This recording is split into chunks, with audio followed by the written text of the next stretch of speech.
Hello साथियों, मैं BL लूणा मेरे यूट्यूब चैनल स्टडी टाइम में आपका हार्दिक स्वागत करता हूं।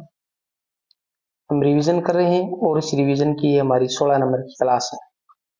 हिंदी साहित्य का पूरा जो सिलेबस था हमारे फर्स्ट ग्रेड का वो हमने अच्छे से कर लिया है। उसकी जो पूरी क्लास है वो मेरे यूट्यूब चैनल पे एक प्लेलिस्ट बनी हुई है फर्स्ट ग्रेड के नाम से। उसमें वो सारी वीडियो क्रम से आप जाकर उसको अच्छे से वॉच कर सकते हो। जो भी कोई टॉपिक आपका अधूरा रह गया, आपको अच्छे से समझ में नहीं आया, तो आप उसको अच्छे से समझ सकते हो।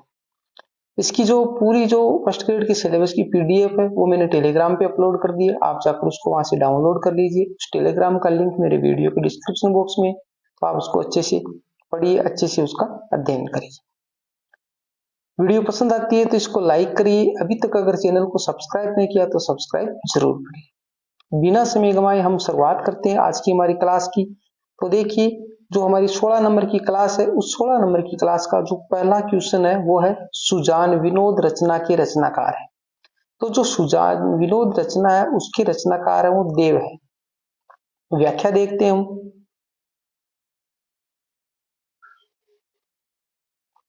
व्याख्या के अंदर मैंने एक सूत्र लिखा है, कुशल भवानी भाव रस जाति विलास अष्टराग प्रेम सुख शब्द सुजान। अब देखिए, सूत्र के अंदर मैंने लिखा है कुशल भवानी भाव रस जाति, आगे इसके विलास लगाया। तो इसके अंदर देखो, सभी के आगे विलास लगाना है। कुशल विलास, भवानी विलास, भाव विलास, रस विलास और जाति विलास। ये जो सारी है विलास आगे लगाना, ये सारी रचनाएं देव की है। इसके बाद मैंने जो अष्टराग ये लगाया है, तो अष्ट का मतलब हो गया अष्टयाम, राग का मतलब हो गया राग रत्नाकर, प्रेम का मतलब प्रेम तरंग हो गया, सुख का मतलब सुख सागर हो गया, शब्द का मतलब शब्द रसायन हो गया, और सुजान का मतलब सुजान विनोद हो गया, जो ऊपर क्वेश्चन में दे रखा था। तो ये जो सारी रचनाएं, आपको इतना सा छोटा सा सूत्र याद करना है और सारी रचनाएं आपको दिमाग में अच्छे से सेट हो जाएगी। कुशल भवानी भाव रस जाति विलास अष्टराग प्रेम सुख शब्द सुजान। तो इसको अच्छे से आप देख लीजिए। आपको इसको क्रम से पूछा जाएगा तो भी आपको सुविधा रहेगी। सारी रचनाएं आपको अच्छे से पता होगी कि देव की कौन कौन सी रचनाएं हैं। दूसरा जो क्वेश्चन देखिए, सुजान सागर रचना के रचनाकार है। इसके रचनाकार है वो घनानंद है। अब देखिए, सुजान ऊपर हमने देखा वो सुजान विनोद थी। अब सुजान विनोद और सुजान सागर, सुजान तो दोनों में ही लगा है। अब विनोद का और क्या है, सागर का फर्क है। विनोद का और सागर का फर्क है। तो जिसके सागर लगा हुआ वो हमारे घनानंद की है और जिसके विनोद लगा वो देव की है। व्याख्या में देखिए आगे है। व्याख्या में मैंने यहाँ पर वो रचनाएं ली है जो हमारे को कंफ्यूजन करती है, एक जैसी लगती है। तो देखिए, सुजान विनोद है जो हमने देखी देव की है, और सुजान सागर और सुजान हित वो घनानंद की है। तो सुजान है वो इसके प्रेस यानी प्रेमिका का नाम था, घनानंद की प्रेमिका का नाम सुजान था, इसलिए सुजान वैसे घनानंद ने जो भक्ति के हिसाब से भगवान को कहा है, ठीक है। तो सुजान सागर और सुजान हित है वो दोनों रचनाएं घनानंद की है। अब यहाँ पर देखिए, प्रेम तरंग देव की है और प्रेम पत्रिका प्रेम पद्धति प्रेम पहेली वो घनानंद की है। तो प्रेम तरंग है वो देव की है। अब देखिए, इसमें देखो प्रेम पत्रिका तो यहाँ पर भी पे आ रहा है, यहाँ पर भी पे आ रहा है, पत्रिका में भी पे है और प्रेम में भी पे है। इधर देखो प्रेम पद्धति, तो पद्धति में भी पे है, प्रेम में भी पे है। प्रेम पहेली तो यहाँ पहेली में भी पे है। तो ये जो डबल पे आ रहा है वो जो है वो घनानंद की है और प्रेम तरंग है वो देव की है। तो इसको आपको अच्छे से याद करना पड़ेगा। वहां पर एग्जाम में आपको ऐसी रचनाएं वो कंफ्यूजन पैदा करती है और गलत हो जाता है क्वेश्चन। और एग्जामिनर हमारे को ऐसी ही सेम सेम रचनाएं देकर पूछता है, इसलिए क्वेश्चन है वो गलत हो जाता है। तो प्रेम तरंग है वो देव की है, प्रेम पत्रिका प्रेम पद्धति प्रेम पहेली घनानंद की है। भाषा भूषण है वो जसवंत सिंह की रचना है और ये फर्स्ट ग्रेड में पूछा हुआ क्वेश्चन है, बहुत ही मोस्ट क्वेश्चन है, अच्छे से याद करना। जसवंत सिंह की है। भारत भारती भूषण है वो गिरधर दास की है। कंठा भूषण है वो भूपति की है और वाणी भूषण है वो राम सहाय की है। देखो, देखने में सारी एक जैसी लग रही है, अच्छे से याद करना है आपको।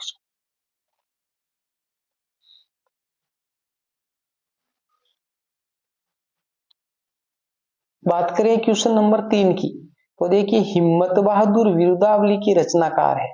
हिम्मत बहादुर विरुदावली उसके रचनाकार पद्माकर है।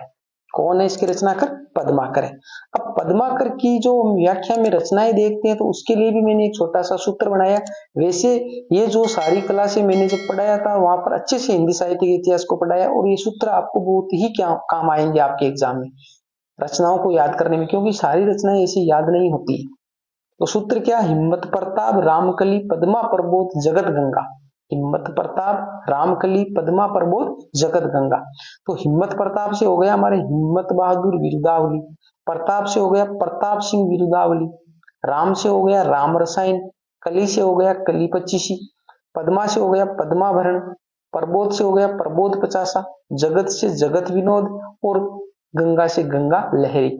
जैसे ही आपको ये सूत्र, ये जो रचनाएं है पूरे अगर नाम याद भी नहीं रहते तो ये सूत्र याद कर लोगे ना आप, हिम्मत प्रताप रामकली पद्मा प्रबोध जगत गंगा, तो ये सूत्र जैसे ही आपको याद आएगा और ये रचना रहेगी तो इस रचना को देखते ही आपको ऑटोमेटिकली रचना का नाम याद आ जाएगा वहां पर, क्योंकि हमारे को सीधा लिखना नहीं है, वहां पर हमारे को एबसद दे रखे होंगे और एबसद में हमारे को सिर्फ छोटा सा हिंट चाहिए। वहां पर हमारे को जैसे ही एबसद हम देखेंगे तो वहां पर हमारे को ये नाम देखते ही मिल जाएगा, और जैसे ही नाम मिलेगा तो हमारे को पता चल जाएगा कि ये वही रचना है। तो हिंट चाहिए हमारे को सिर्फ।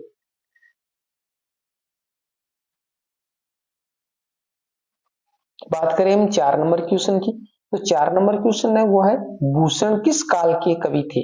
तो हमें पता है कि भूषण है वो रीति काल के कवि थे। व्याख्या देखते हैं हम, इसका भी मैंने एक सूत्र बनाया छोटा सा, भूषण का जो हमारे क्रम से जो दे रखे ना कवि रीति काल के, तो केशव चिंता विरमति भूषण दे आलमगन भीख पद, ये एक छोटा सा सूत्र बनाया है, केशव चिंता विरहमति भूषण दे आलमगन भीख पद। तो इससे क्या होगा कि आपको पता चल जाएगा रीतिकाल के कौन कौन से कवि। तो देखो केशव दास हो गए रीतिकाल के, चिंतामणि रीतिकाल के, वीरे का मतलब यहाँ पर बिहारी से लेना है, बिहारी रीतिकाल के, मती से हमारा हो गया जो मतीराम है वो है, भूषण हो गया, दे से देव हो गया, आलम से आलम हो गया, घन से घनानंद हो गया, भीख से भिखारी दास हो गया, पद से पद्माकर हो गया। तो केशव चिंता विरमति भूषण दे आलम घन, ये जो सूत्र आपको याद हो जाएगा तो आपको रीतिकाल के जो कवि है महत्वपूर्ण वो सारे कवियों के नाम याद हो जाएंगे।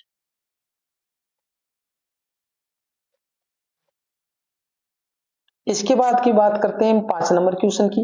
तो 5 नंबर हमारा क्वेश्चन है, इस क्लास का लास्ट क्वेश्चन है, हिंदी साहित्य का संक्रांति काल कहलाता है। तो हिंदी साहित्य का जो संक्रांति काल है वो 1843 ईस्वी से लेकर 1868 ईस्वी के बीच का जो समय था वो हिंदी साहित्य का संक्रांति काल कहलाता है। व्याख्या की बात करें तो व्याख्या में मैंने कुछ रचनाओं ली है जो हमारे हिंदी से संबंधित महत्वपूर्ण बनती है। खड़ी बोली हिंदी के प्रथम प्रतिष्ठित कवि है। तो खड़ी बोली के जो प्रथम प्रतिष्ठित कवि है वो अमीर खुसरो माने जाते हैं। अमीर खुसरो ने खड़ी बोली की शुरुआत की, तो खड़ी बोली के प्रथम प्रतिष्ठित कवि है वो अमीर खुसरो माने जाते हैं। आगे देखिए, आगे हमारा जो है उत्तर भारत में खड़ी बोली को अपने साहित्य का माध्यम बनाने वाले कवि थे। तो जो उत्तर भारत है उसके अंदर गंग भाट है, उस गंग भाट ने खड़ी बोली को अपने साहित्य की भाषा बनाया था उत्तर भारत में। ऐसा ही है कि दक्षिण भारत में खड़ी बोली को साहित्य का माध्यम बनाने वाले कवि है वो मुल्ला वजई है, इसकी रचना सबरस। गंग भाट है उसकी रचना चंद चंद वर्णन की महिमा। आचार्य जो शुक्ल है उसके अनुसार शुद्ध व परिमार्जित खड़ी बोली के प्रथम जो लेखक है वो है राम प्रसाद निरंजनी। भाषा योग वशिष्ठ इसकी रचना है। ठीक है, तो इसको आपको अच्छे से याद करना है। एग्जाम की दृष्टि से सारे ही क्वेश्चन, सारे ही जो पॉइंट है वो महत्वपूर्ण है। यही क्वेश्चन है वो जो बार बार एग्जाम में अक्सर पूछे जाते हैं। पूरी जो गाइडों में दे रखा वो चीजें सारी आपको याद भी नहीं होती है और याद कर भी नहीं सकते, बस सिलेक्टेड जो मैटर होता है वही याद करके एग्जाम में वो क्लियर किया जाता है। तो अच्छे से पढ़ते रहिए, एग्जाम पास में ही है, ज्यादा दिन हमारे पास में नहीं रहे हैं। वीडियो पसंद आई है तो इसको लाइक करिए, अपने दोस्तों के साथ में भी शेयर कीजिए। अभी तक चैनल को सब्सक्राइब नहीं किया तो सब्सक्राइब जरूर कर लीजिए। मिलते हैं अगली वीडियो में, तब तक के लिए जय भीम जय भारत।